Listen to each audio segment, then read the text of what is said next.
Doctor साहब, दूसरी लहर ये है 4% का पॉजिटिविटी रेट हो गया, पाकिस्तान ने 23-24% तक भी देखा था। आपके ख्याल में एक खतरनाक ट्रेजेक्ट्री की तरफ हम जा रहे हैं या अभी भी आप समझते सूरत हाल कंट्रोल में है, खतरनाक नहीं है?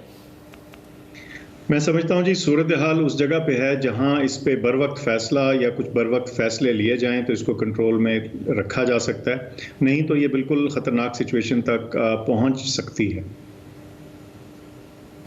और फैसले क्या होने चाहिए डॉक्टर साहब आपकी नज़र में? वो मैं समझता हूँ जी, दो चार कल वैसे जैसे आपने फरमाया कल एनसीसी की मीटिंग है कौमी राब्ता कमेटी की, तो फैसले तो उसी के अंदर होंगे, लेकिन जो एक ब्रॉड फ्रेमवर्क है जो जिसके तहत हम आज तक काम करते हैं वो ये है कि हम हमेशा ये देखते हैं कि अदाद-ओ-शुमार क्या हैं, कहाँ से हैं और उनकी जो रेट ऑफ चेंज है वो बतदरीज है, ज़्यादा है, तेज़ है, उसके मुताबिक फ़ैसला किया जाए।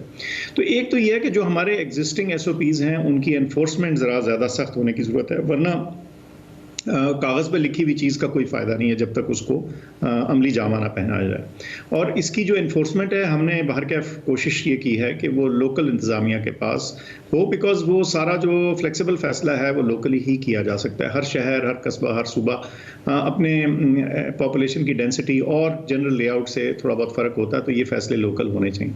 लेकिन इनकी एनफोर्समेंट के लिए मुझे लगता है कि कुछ थोड़ी सी स्ट्रिक्टनेस जो है वो इख्तियार करनी पड़ेगी, एक चीज़। दूसरी चीज़ ये है कि कुछ चीज़ों को असर नौ देखने की ज़रूरत है।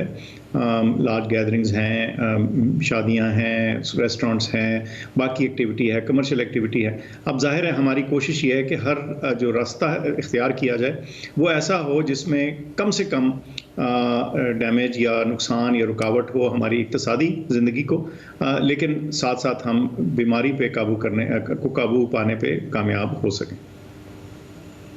और डॉक्टर साहब, इस्लामाबाद की हद तक तो नज़र आ रहा है कि हॉस्पिटल्स में काफ़ी रश भी अब हो गया है कोरोना के पेशेंट्स के हवाले से। ओवरऑल मुल्क की क्या सूरत हाल है? जो हमें नज़र आई थी मई में, जून में, उससे इस वक्त बेहतर है या हॉस्पिटल्स में बहुत ज़्यादा तादाद आना शुरू हो गई है? नहीं जी, जून से तो इस वक्त कोई मुकाबला नहीं। उस वक्त तो बाहर कैफ आपको मालूम है कि जो एट एनी गिवन टाइम जो थे वो थाउजेंड्स में पेशेंट्स थे मुल्क भर में जो एडमिटेड थे। इस वक्त बहुत अरसे तक हम 500 से हमारी नीचे फिगर चल रही थी, वो तजावज़ कर गई है, 500 से ऊपर टाप गई है। वेंटिलेटर्स पे बहुत अरसे तक हमारे पास 100 से कम मरीज़ थे, अब 100 से ज़्यादा वो हो गए। लेकिन अगर आप एब्सोल्यूट नंबर्स में देखें तो कोई मुकाबला नहीं जून का। लेकिन देखिए, ये वक्त है, ये टाइम है इस चीज़ को, इस कोर्स को करेक्ट करने का। अगर हम अभी नहीं करेंगे तो बाद में देर हो जाएगी। तो बजाय इसके कि हम उसका इंतज़ार करें कि उस तरह का फिलअप हो जाए हमारे तमाम बड़े शहरों के अस्पतालों में, ICUs में, हॉस्पिटल्स में, तो वो तो फिर जिसे कहते हैं ना, रिएक्ट करने वाली बात है। इस वक्त हमें थोड़ा सा प्रोएक्टिवली कुछ इक़दामात की ज़रूरत है जिससे कि इस चीज़ को स्लो किया जा सकता है। मैं समझता हूँ अगर हम सिर्फ मास्क के इस्तेमाल को नियरली यूनिवर्सल या एक जो क्लोज पब्लिक स्पेसेस हैं उसके दौरान इस्तेमाल कर लें तो ही बहुत बड़ा इम्पैक्ट आ जाएगा इस बीमारी का। मतलब यानी जो मैं समझ रहा हूँ वो ये कि कोशिश पूरी ये की जाएगी कि जो मुआशी सरगर्मियाँ हैं उनको मुतासिर किए बगैर जो SOPs हैं उनको इन्फोर्स कराया जाए, क्योंकि आवाम खुद नहीं कर रहे हैं पासदारी, तो उसको यकीनी बनाया जाए, उनकी इन्फोर्समेंट को यकीनी बनाया जाए। ऐसे ही है जी, ऐसे ही है।